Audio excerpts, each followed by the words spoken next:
Começa agora, podcast M Consult, em prol ao movimento Globaliza Brasil. Apresentação Mário Polis. Olá! Nesta semana nós vamos falar sobre a ameaça do governo americano frente a Brasil e Argentina, que aí tem se baseado numa possível desvalorização forçada do mercado. Bom, vamos lá. Tudo aconteceu quando Trump, o presidente norte-americano, postou em seu Twitter que Brasil e Argentina têm precedido uma desvalorização maciça de suas moedas e que não é nem nada bom para os fazendeiros americanos. O que está acontecendo aí? Vamos explicar um pouquinho o contexto. Novembro surpreendeu no quesito cambial do Brasil. Há alguns meses, o relatório Focus do Banco Central vinha dizendo que o dólar fecharia 3,70 esse ano.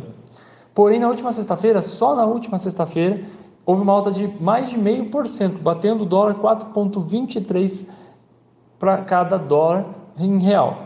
E isso faz com que o acúmulo seja de 5,73% só no mês de novembro. No ano, já supera 9,40% de aumento. Com o dólar forte e todos os acontecimentos no mercado global, naturalmente as moedas dos países emergentes sofrem desvalorização. Porém, para Trump, houve mais que uma influência orgânica no mercado. Segundo ele, Brasil e Argentina têm presidido uma desvalorização maciça de suas moedas e que isso não é bom para os fazendeiros e, portanto, como efeito imediato, ele vai restaurar as tarifas tanto para aço quanto para alumínio, enviado tanto do Brasil quanto da Argentina para os Estados Unidos. Tal fato também acontece muito em função da fala do ministro Paulo Guedes na última semana em apresentação lá nos Estados Unidos. Ele disse que o dólar não recuaria, alegando fatores econômicos para isso, mas Trump não foi convencido com os argumentos. Em resposta, Bolsonaro vai ligar para Paulo Guedes e pedir uma conversa com Trump. Segundo o presidente brasileiro, há apenas um mal-entendido no mercado.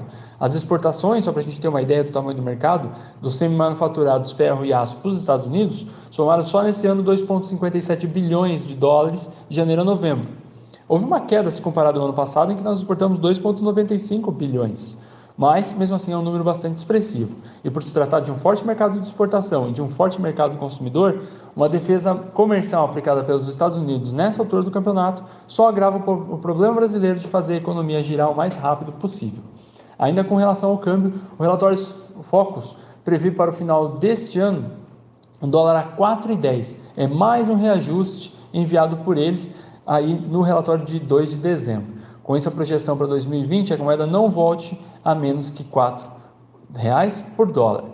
Há uma possível previsão de recuo do dólar para a casa inferior a 4 em 2022, quando também devemos ter uma Selic de volta ao patamar de 6,5% e um PIB crescendo a 2,5%.